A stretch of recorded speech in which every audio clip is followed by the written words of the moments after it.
जी, विधिमंडळातील माझे सहकारी रवी राणाजी, प्रवीण पोटेजी, चित्राताई वाघ, सुरेखाताई ठाकरे, निवेदिताताई चौधरी, हेमंतजी काळमेघ, पौर्णिमाताई सवाई, किरणताई महल्ले, नितीन दांडे, संजय जाधव, संतोष महात्मे, चंद्रकांत ठाकरे, वसंतराव भुईकडकर, कृष्णा अंधारे, निखिल ठाकरे, शोभनाताई देशमुख, ॲडव्होकेट बाबूराव बेलसरे, आचार्य सागर महाराज देशमुख, महामोर्चामध्ये जे जे पक्ष सहभागी झाले आहेत त्या सर्व राजकीय पक्षाचे उपस्थित असणारे सर्व सन्माननीय पदाधिकारी, आजच्या सभेच्या निमित्तानं, मेळाव्याच्या निमित्तानं ज्यांनी हे सगळं ऑर्गनाइज केलेलं आहे ते संयोजनामध्ये काम करत असणारे सगळे माझे सहकारी, पत्रकार मित्र, जमलेल्या बंधू भगिनींनो, माझ्या तरुण मित्रांनो, आज महावीर जयंती. मी सुरुवातीलाच महावीर जयंतीच्या आपल्याला सर्वांना खूप खूप मनापासून शुभेच्छा देतो. खरं तर संपूर्ण देशामध्ये निवडणुकीची धामधूम चालू आहे आणि त्याच्यामुळे साहजिकच या अमरावती लोकसभा मतदारसंघाच्या महायुतीच्या उमेदवाराच्या प्रचाराच्या निमित्तानं मी आपल्या परिसरामध्ये आलेलो आहे. आपण सगळ्यांनी स्वागत केलं त्याबद्दल सुरुवातीलाच आपल्याला धन्यवाद देतो.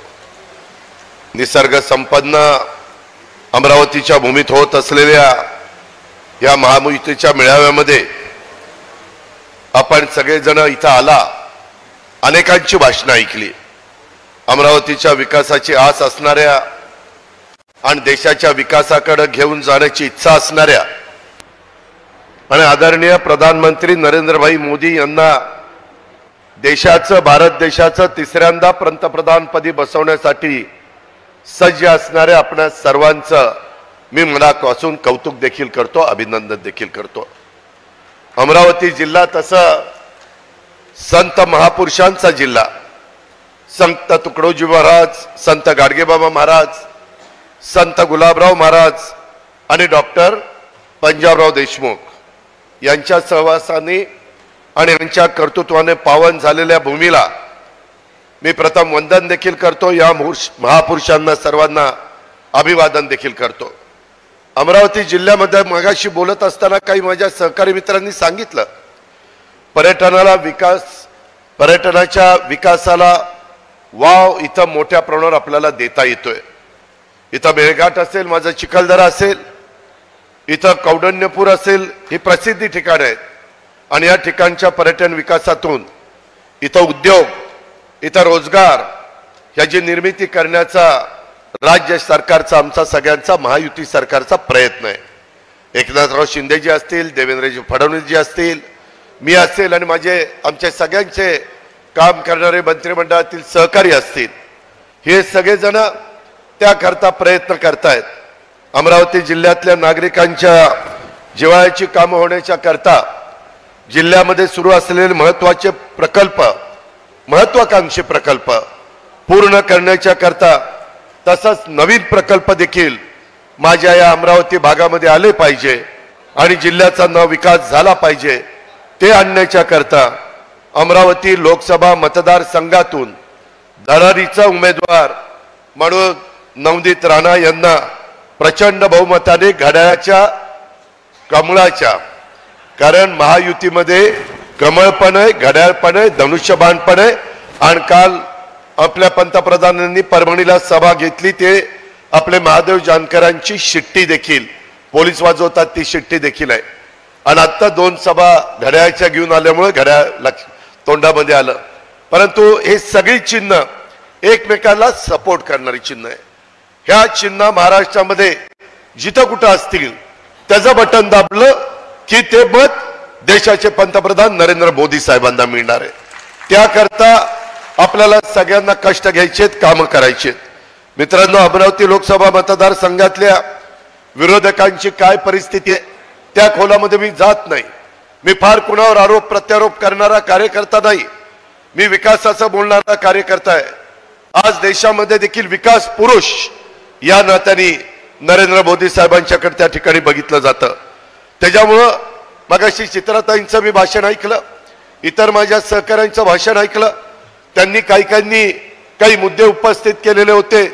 त्याला तोडीसतोड जबाब देण्याचं काम केलेलं आहे. त्याकरता मी अधिक त्याच्यामध्ये वेळ घेऊ इच्छित नाही. परंतु आपण निवडून दिलेल्या महायुतीचे उमेदवार भाजपचे आपले कमळाचा खून घेऊन हे दिल्लीला आपले प्रश्न समस्या मांडण्याच्या करता चाललेले आहेत. आदरणीय मोदी साहेबांच्या नेतृत्वाखाली सुरू असलेली विकासाची गंगा गेले 10 वर्ष आपण सगळेजण पाहतोय. आपल्या अमरावतीपर्यंत ती गंगा पोचवायची आणि आपल्या अमरावतीचं नाव देखील आपल्याला देशामध्ये मोठं करायचंय.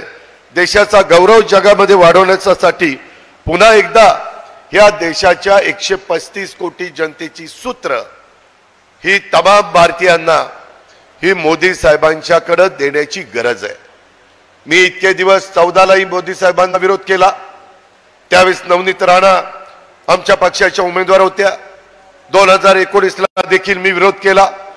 त्यावेळेस आम्ही जी आघाडी केलेली होती त्या आघाडीचे उमेदवार या नात्याने त्याच्यामध्ये त्यांना मी राष्ट्रीय युवा स्वाभिमानी पार्टी मला रवी राणा म्हणाला की दादा ही मी पार्टी काढलेली आहे, त्या पार्टीतनं मी उभं करतो, तुम्ही सगळ्यांनी पाठिंबा द्या. तशा पद्धतीने आम्ही पाठिंबा दिला, त्या निवडून आणल्या.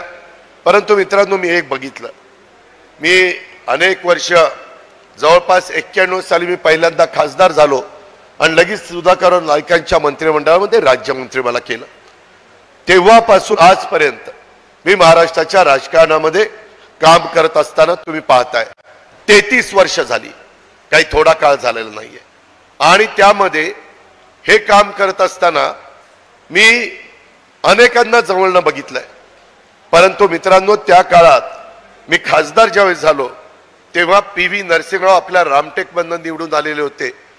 त्याच्या आधी ते आले होते, नंतर ते पंतप्रधान झाले.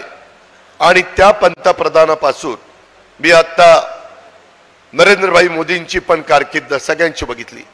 10 वर्ष नरेंद्रभाईंची बघितली, 10 वर्ष डॉक्टर मनमोहन सिंगांची बघितली, वाजपेयी साहेबांची एकदा 13 दिवसाची, 13 महिन्याची आणि 5 वर्षाची बघितली. त्याच्या आधीच्या काळामध्ये जे जे कोणी पंतप्रधान झाले त्या सगळ्यांची कारकीर्द बघितली. परंतु मित्रांनो तुमच्या माझा देश 18 पगड 12 बलुतेदारांचा देश आहे. इथं युगपुरुष छत्रपती शिवाजी महाराज आहेत. हिंदवी स्वराज्याची स्थापना करत असताना महाराजांनी कधी जातीपातीचा नात्यागोत्याचा विचार केलेला नव्हता. महाराजांनी सर्वांना बरोबर घेऊन हिंदवी स्वराज्याची स्थापना केली. सगळ्या मावळ्यांना त्यांनी एकवटलं आणि त्याच्यातनं इतिहास निर्माण केला. हा आपल्या सगळ्यांना माहिती आहे. आज देखील महाराजांचा इतिहास ऐकल्यानंतर आपली छाती फुलून येते. मी हा निर्णय, मी विकासाच्या मागे जाणारा कार्यकर्ता आहे. मी अनेकदा आमच्या सहकाऱ्यांना सांगितलं, वडीलधाऱ्यांना सांगितलं, 2014ला आमच्या राष्ट्रवादी काँग्रेस पक्षाने संपूर्ण निकाल यायच्या आधीच भारतीय जनता पक्षाला विधानसभेमध्ये बाहेरनं पाठिंबा दिला. आपले देवेंद्रजी मुख्यमंत्री झाले. आम्हाला सांगण्यात आलं की काही दिवसांनी आपल्याला इथं सरकारमध्ये जायचं, परंतु कुठं काय खटकलं माहिती नाही. आम्ही फक्त वरनं आदेश यायचे, आम्ही त्याची अंमलबजावणी करायचो. एक हाडाचा कार्यकर्ता म्हणून मी महाराष्ट्रामध्ये फिरायचो. मित्रांनो मला पहाटे 5ला उठून 6ला कामाची सवय. मी अक्षरशः माझ्या मतदारसंघात 6 वाजल्यापासून कामाला सुरुवात करतो आणि ते सातत्य मी आजपर्यंत टिकवलेलं आहे. त्याच्यामुळं मी कामाचा माणूस आहे. आज देशाचे पंतप्रधान देखील नरेंद्रभाई मोदी हे बघा 24 तासातले 18, 19, 20 तास काम करत असतात. परदेशातनं आले तरी जेटलॅग नसतं, लगेच कामाला सुरुवात. अनेकदा आज राज्यात महायुतीमध्ये मी देवेंद्रजी आणि एकनाथराव आहेत. ज्या ज्या वेळेस दौऱ्याच्या निमित्तानं मोदी साहेब येतात त्यावेळेस त्यांना आम्हाला वेलकम करावं लागतं, प्रोटोकॉल प्रमाणे जावं लागतं. ज्या ज्या वेळेस चर्चा करायची वेळ त्या त्यावेळेस सतत आपल्या भारताचा विकास, आपल्या भारतातल्या शेवटच्या माणसाला कशी मदत करता येईल, भारत आज जगामध्ये वरच्या क्रमांकावर कसा राहील, जगातले सगळे देश भारताकडे अतिशय रिस्पेक्टफुली कसे बघतील. तुम्हाला उदाहरण देतो.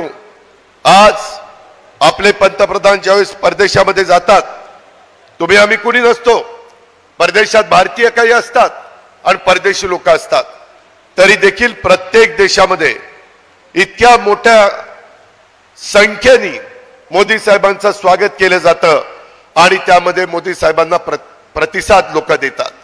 का देतात? काहीतरी विश्वास आहे म्हणून देतात. हे काही येड्यागबाळाचं काम नाही. ह्याच्यामध्ये मधल्या काळामध्ये युक्रेन आणि रशियाचं युद्ध झालं. तुम्हाला अमरावतीकरांना माहिती नाही, परंतु युक्रेनमध्ये आपले बरेचसे मेडिकलचे विद्यार्थी तिथे शिक्षण घेत होते. अचानक युद्ध पेटलं. आपल्या मुलांना आणायचं कसं? पालक आम्हाला फोन करायचे, महाराष्ट्रातले इतर राज्यातले लोक परराष्ट्र मंत्रालयाला फोन करायचे. ते सगळं मोदी साहेबांनी बघितलं. मोदी साहेबांनी डायरेक्ट पुतीनला फोन केला आणि सांगितलं माझ्या मुलांना मुलींना मला भारतात घेऊन यायचंय. त्या काळाकरता युद्ध थांबलं पाहिजे. मित्रांनो, त्यावेळेस आपली विमानं जायची, आपल्या मुला मुलींना टेक ऑफ घ्यायचा, घेऊन यायची. त्यावेळेस युद्ध थांबलेलं असायचं. एवढी ताकद कुणामध्ये? याच्या आधी कधी घडलं? पाकिस्तान सारखं राष्ट्र सातत्याने वाकड्या नजरेने बघायचं, सातत्याने कुरघुड्या करायचं. परंतु जो पुलवामाच्या निमित्तानं दणका दिला, परत त्या पाकिस्तानचं पेकाटच मोडून टाकलं. परत काय पाकिस्ताननी आवाज काढला नाही. आज दैन्य अवस्था त्या पाकिस्तानची आहे. अशा पद्धतीनं एक कर्तबगार नेता आपल्याला मोदी साहेबांच्या रूपाने मिळालेला आहे. आणि जगामध्ये आज आपल्या 5व्या क्रमांकावर अर्थव्यवस्था नेलेली. कुठं? जगामध्ये. आम्हाला ते सांगतात, देशाला सांगतात, आता अजित आपल्याला 3ऱ्या क्रमांकावर भारताची अर्थव्यवस्था द्यायची जगात. त्याच्यामुळं गुंतवणूक वाढणार आहे, GDP वाढणार आहे, आपलं राहणीमान बदलणार आहे. मी मगाशी अनेकांची भाषणं ऐकत होतो. मी त्याच्यामध्ये विशेषतः आमच्या भगिनी त्यांचंही मी भाषण फार बारकाईनं पौर्णिमाताई सवाईंचं ऐकलं. मला त्यांची सुख दुःख कळतात, कारण मी पण शेतकऱ्याच्याच पोटी जन्माला आलेलो आहे. आज देखील जरी मी उपमुख्यमंत्री असलो तरी मी माझी शेतीवाडी मीच करतो. त्याच्यामध्ये जी पिकं असतात, फळबागा आणि ऊसाची शेती, ज्याचा उल्लेख डॉक्टर बोंडेंनी केला. खरं आहे की आमच्या भागामध्ये आम्ही ऊसाची शेती करतो आणि त्याच्यातनं चांगले पैसे आम्हाला मिळतात.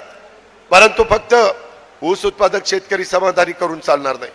आम्ही महायुतीच्या काळात आपल्या देशाचे पंतप्रधान नरेंद्र मोदी साहेबांची मदत घेऊन त्यांच्या नेतृत्वाखाली आपला धान उत्पादक शेतकरी अडचणीत आला. आम्ही त्याला बोनस जाहीर केला. आता तुम्ही भंडारा गोंदियाला चंद्रपूर गडचिरोलीला जाऊन विचारा, पैसे DBT मुळे त्यांच्या अकाउंटला आले की नाही. मित्रांनो, इथं महत्वाचा मुद्दा आहे कापूस आणि सोयाबीन. हे तुमची महत्वाची पिकं. ज्यावेळेस आम्ही सगळेजण धानाला मदत केली, दूध उत्पादक शेतकऱ्यांना दुधाचा दर कमी झाला 5 रुपये लिटरला. जेवढं गाईचं दूध तुमच्या माझ्या राज्यामध्ये माझा शेतकरी गाईपासून त्या ठिकाणी तयार करून मिळवतो, त्या दुधाला रोज 5 रुपये लिटरला राज्य सरकार सबसिडी देतं. 27-28 दर असेल तर त्यांना 33 पर्यंत पैसे मिळतात. पैसे देताना डायरेक्ट DBT आम्ही करतो. थोडस त्याच्यामध्ये वेळ लागतोय. कधी सर्व्हर अडचणीमध्ये येतो, कधी ऑनलाईन काही गोष्टी अडचणीत येतात. पण कुणाच्या हातामध्ये दिल्यानंतर माणसापर्यंत, शेतकऱ्याच्या पर्यंत पोहोचताना काही त्याच्यामध्ये पाझरतं. आम्हाला ते पाझरून द्यायचं नाही. जो निर्णय घेईल तो सगळ्याच्या सगळ्या अकाउंटला गेला पाहिजे, त्या शेतकऱ्याच्या खात्यात गेला पाहिजे. अशा पद्धतीनं तोही निर्णय आम्ही घेतला. त्याच्यातून ज्या वेळेस इतर माझा शेतकरी अडचणी त्याला मदत करण्याच्या करता आम्ही पुढे आलो. गारपीट असू द्या, त्याच्यामध्ये अतिवृष्टी असू द्या, त्याच्यामध्ये दुष्काळ असू द्या, त्याच्यामध्ये कुठल्याही प्रकारचं नैसर्गिक संकट आलं तर NDRF SDRF मार्फत आम्हाला अमितभाई शहा देखील मदत करतात, म्हणजेच मोदी साहेब मदत करतात. राज्य सरकारची मदत दोघांचं एकत्र घेऊन SDRFच्या 1.5 आम्ही मदत करतो. का तर माझा शेतकरी अडचणीत येता काळामध्ये 1 रुपयामध्ये पीक विमा तुम्हाला दिला आहे. बाकी पैसे राज्य सरकार आणि केंद्र सरकार भरतं. अनेक योजना आहेत ज्याचा उल्लेख मगाशी खासदार डॉक्टर अनिल बोंडेंनी केलेला आहे. मी त्याचा रिपीट करत नाही. त्यांनी मगाशी बोलत असताना सांगितलं 80 कोटी जनतेला राशन, पण मोफत शब्द त्यांनी सांगितला नाही, मुफ्त राशन, फुकट राशन. माझ्या देशातला एक देखील बांधव हा गरीब आहे म्हणून उपाशी पोटी झोपतो असं होता कामा नये. म्हणून मोदी साहेबांनी माग पण 80 कोटी लोकांना मोफत राशन देण्याचा कार्यक्रम चालूच होता. पुढे देखील 5 वर्षाच्या करता मी तो कार्यक्रम चालू ठेवणार. मात्र कुणाला उपाशी पोटी झोपू देणार नाही. त्याला व्यवस्थितपणे अन्नधान्य मिळालं पाहिजे, ही भूमिका मोदी साहेबांची. 3 कोटी लोकांना घर बांधून देणार. इतके दिवस आदिवासी, मागासवर्गीय, भटके यांना घरं मिळायची. बाकीच्या बहुजन समाजाच्या म्हणायचे आम्ही काय केलं, आमच्यात पण गरिबी आहे, आमच्यात ठराविक लोक श्रीमंत असतील परंतु आमच्यात पण गरिबी आहे, मायनॉरिटी मध्ये पण गरिबी आहे, त्याच्यामध्ये त्यांनाही मदत झाली पाहिजे. आता आपण जो गरीब इकॉनॉमी वीकर सेक्शन ह्याच्यामध्ये आत बसणारा आणि ज्याचं स्वतःचं घर नाही अशा सगळ्यांना घर देण्याचा 3 कोटी लोकांना, म्हणजे प्रत्येकाच्या घरात 5 लोक असतील तर 5 ते 15 कोटी लोकांना त्याचा फायदा त्यांच्या कच्च्या बच्चांना होणार आहे. हा निर्णय मोदी साहेबांनी घेतला. त्याच्या संदर्भामध्ये 300 युनिट पर्यंत वीज माझा गरीब माणूस वापरतो घरामध्ये, त्याला आता आम्ही मोदी साहेबांचं तिसऱ्यांदा सरकार आल्यानंतर मोफत 300 युनिट पर्यंत वीज देणार, फुकट. त्याकरता सूर्यप्रकाश आपल्याकडे भरपूर आहे. सोलरवर, पॅनलवर आम्ही प्रचंड मोठी वीज तयार करणार आहे. एकनाथराव शिंदे, देवेंद्र फडणवीस आणि मी 8.5 लाख सोलरचे पंप देण्याचा निर्णय घेतला. माझे शेतकरी म्हणतात दादा दिवसा वीज मिळाली पाहिजे. आता 8 दिवसाला कधी दिवसा कधी रात्री, रात्री कधी कधी बिबट्याचा त्रास असतो, कधी कधी विंचुकाट्याचा त्रास असतो, सापाचा त्रास असतो. म्हणून सूर्य उगवला तुमची मोटर चालू, सूर्य मावळला मोटर बंद, घरी जायचं, कुटुंबामध्ये राहायचं. त्याच्यामुळे दिवसा ढवळ्यात तुम्हाला पाणी हे देता येणार आहे. इथले सगळे मोठे प्रकल्प ह्याला गती देण्याच्या करता मित्रांनो आम्ही पुढाकार घेतलेला आहे. परंतु त्याच्याकरता केंद्रामध्ये देखील मोदी साहेब पाहिजे आणि इथून जाणारा खासदार हा मोदी साहेबांना सपोर्ट करणारा पाहिजे. माग नवनीत राणा 5 वर्षापूर्वी निवडून आल्या, त्या विरोधी पक्षाकडनं निवडून आल्या, आता त्या सत्ताधारी पक्षाकडनं उभ्या आहेत, म्हणजे महायुतीकडनं उभ्या आहेत. त्यांचं पार्लमेंट मधलं काम तुम्ही सगळ्यांनी बघितलं. काही काही लोक चुकीचे आरोप करतात. तुमचा माझा महाराष्ट्र शाहू फुले आंबेडकरांचा महाराष्ट्र आहे. बहुजन समाजाला न्याय देण्याचं काम करण्याच्या करता आम्ही राज्यकर्ते म्हणून तिथं बसलेलो आहे. तुम्ही काळजी करू नका. त्यामध्ये कुठेही मी देखील सरकारमध्ये जात असताना बहुजन समाजातल्या माणसाला मदत व्हावी.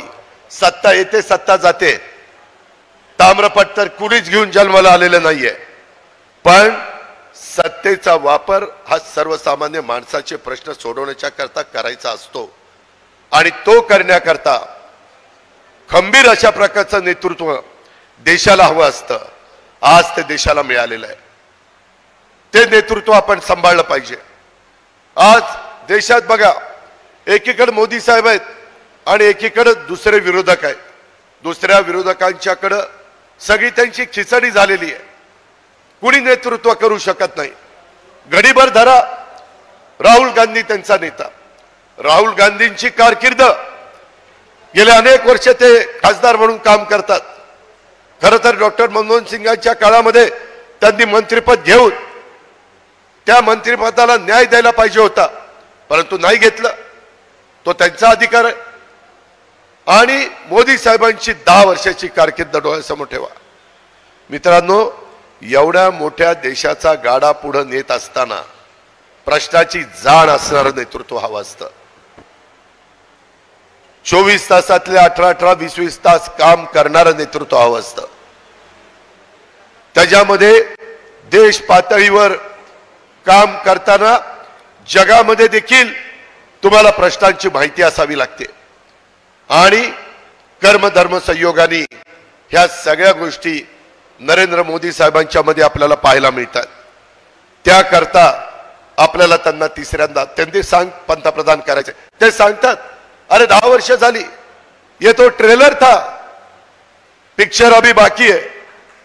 आता त्यांनी आत्ताच ठरवलंय की लगेचच पुढे काय काय गोष्टी करायच्या आणि तशा प्रकारची त्यांचं नियोजन आहे, त्यांची प्रशासनावर जरब आहे।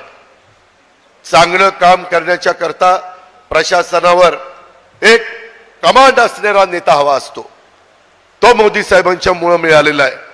मित्रांनो, आज माझ्या अमरावतीच्या परिसरामध्ये आपल्या हायब्रिड ॲन्युटीच्या निमित्तानं रस्त्यांची किती 1000 कोटीची कामं आम्ही मंजूर केली माहितीये।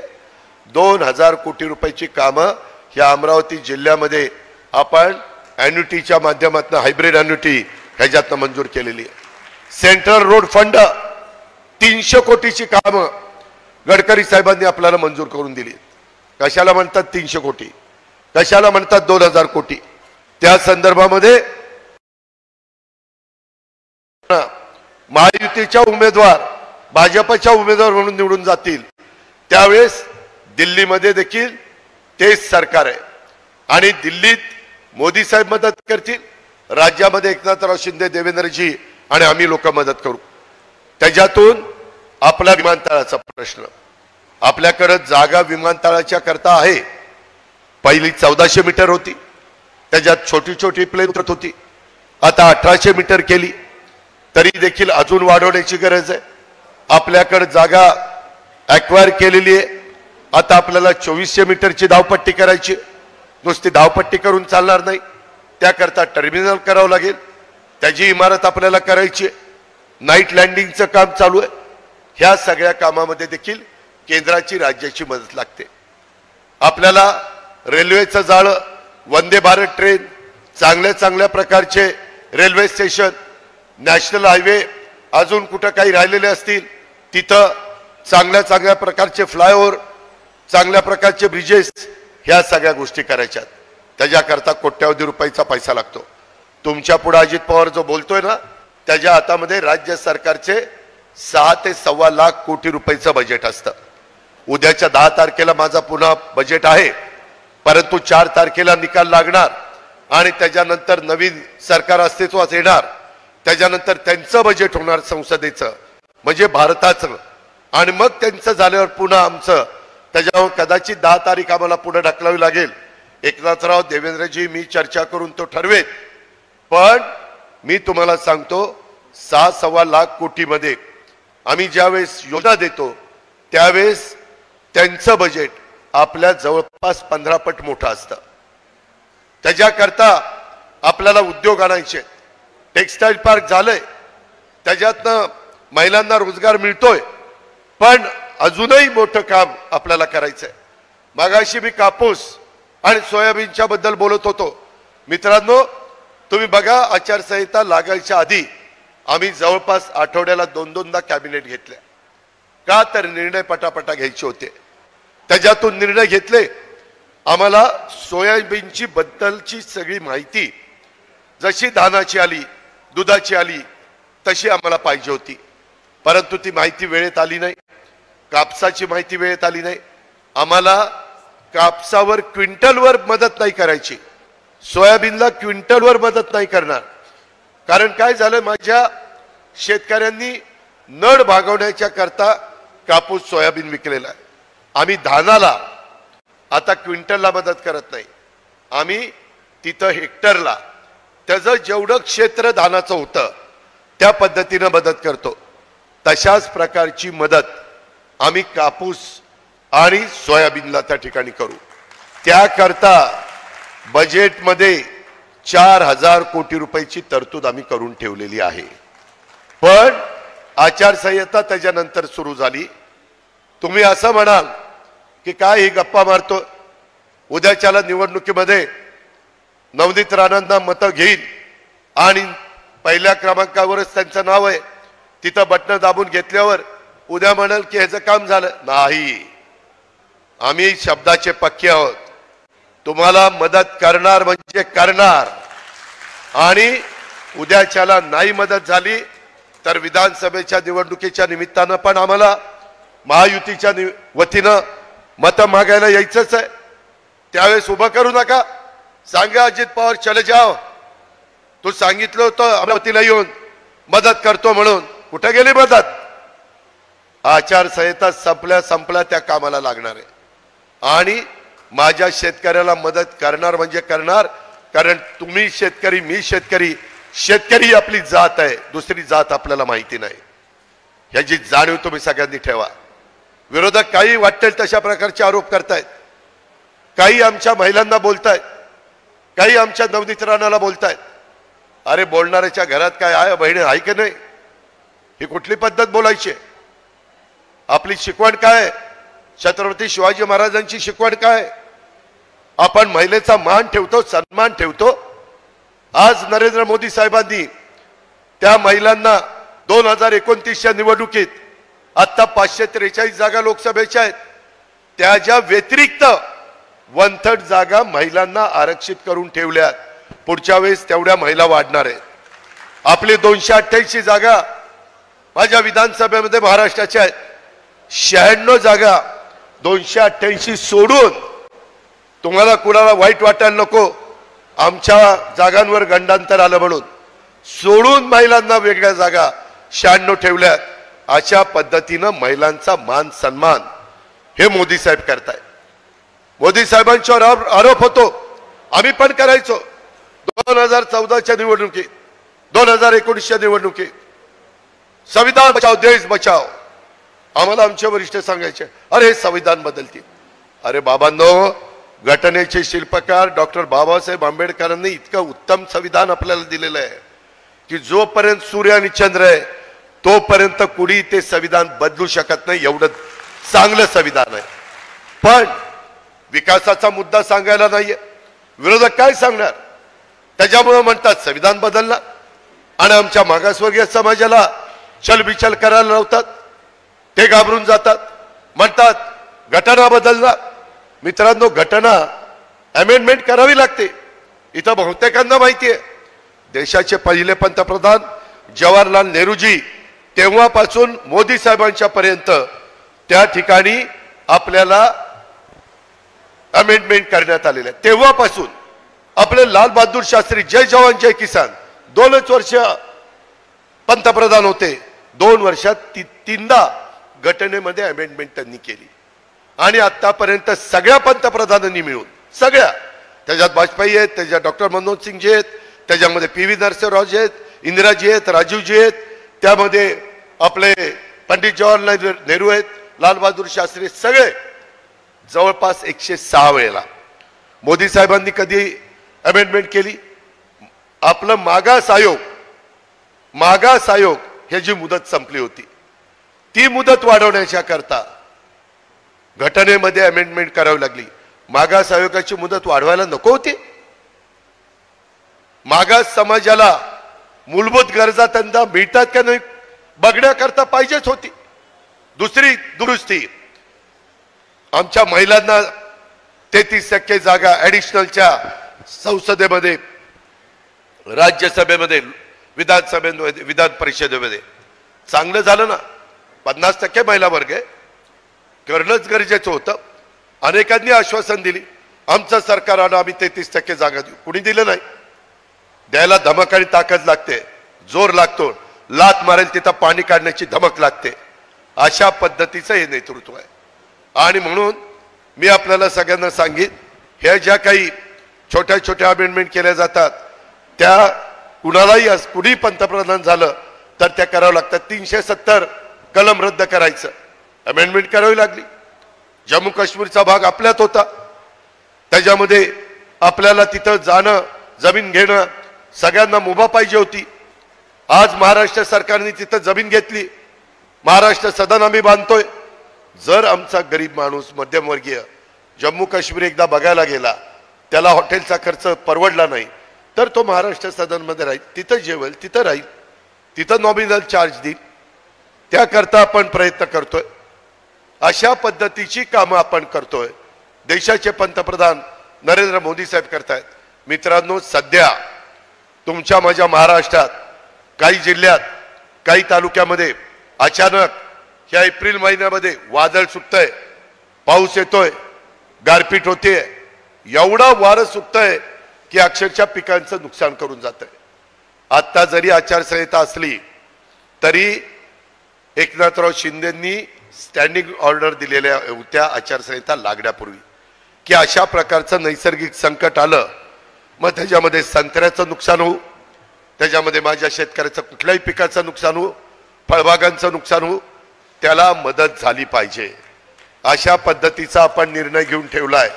त्याच्यामुळं तुम्ही काळजी करू नका.